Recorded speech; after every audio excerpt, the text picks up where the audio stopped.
तो वहीं लखनऊ के ताज होटल में इन्वेस्टर्स मीट आयोजित की गई है और यह मीट पीएम मित्र योजना के तहत लखनऊ हरदोई सीमा पर 1000 एकड़ में बनने वाले मेगा टेक्सटाइल और अपरेल पार्क की योजना को लेकर हुई है।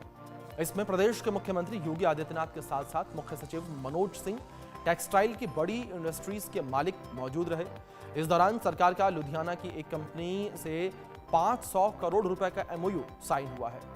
मुख्यमंत्री योगी आदित्यनाथ ने कहा कि कई राज्यों के लोग उत्तर प्रदेश में उपभोक्ता बनकर आ रहे हैं। उत्तराखंड, बिहार, झारखंड के अलावा नेपाल के लोग भी उत्तर प्रदेश के उपभोक्ता हैं और देश में उत्तर प्रदेश सबसे बड़ा उपभोक्ता बाजार है। अब उत्तर प्रदेश के मुख्यमंत्री योगी आदित्यनाथ की बड़ी बातों को लेकर बात की जाए तो उन्होंने कहा कि प्रदेश में 8 साल में सकारात्मक माहौल तैयार किया गया। काशी अयोध्या केवल आध्यात्मिक चिंतन का आधार नहीं है। काशी अयोध्या ने प्रदेश की समृद्धि को ऊंचाइयां दी हैं। उत्तर प्रदेश काले अध्याय से ऊपर उठा। यूपी देश का सबसे बड़ा उपभोक्ता बाजार है। वस्त्र उत्पादन में यूपी देश का तीसरा प्रदेश है। यूपी में अनंत काल से टेक्सटाइल की संभावनाएं हैं। तो मुख्यमंत्री योगी आदित्यनाथ के द्वारा ये बड़ी बातें कही गई हैं। दूसरी ओर मुख्यमंत्री योगी आदित्यनाथ ने कहा क्या कुछ, वो सुनिए आप।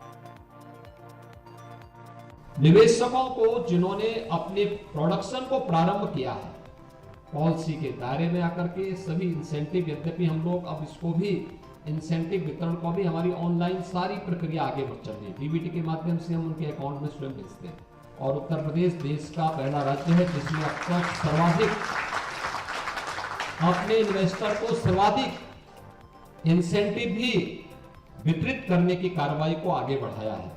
ये जितने भी हमारे प्राचीन आध्यात्मिक स्थल थे, ये केवल संस्कृति की दृष्टि से आगे नहीं बढ़ी थी, बल्कि इन्होंने समृद्धि को भी एक नई ऊंचाई तक पहुंचाने में योगदान दिया था।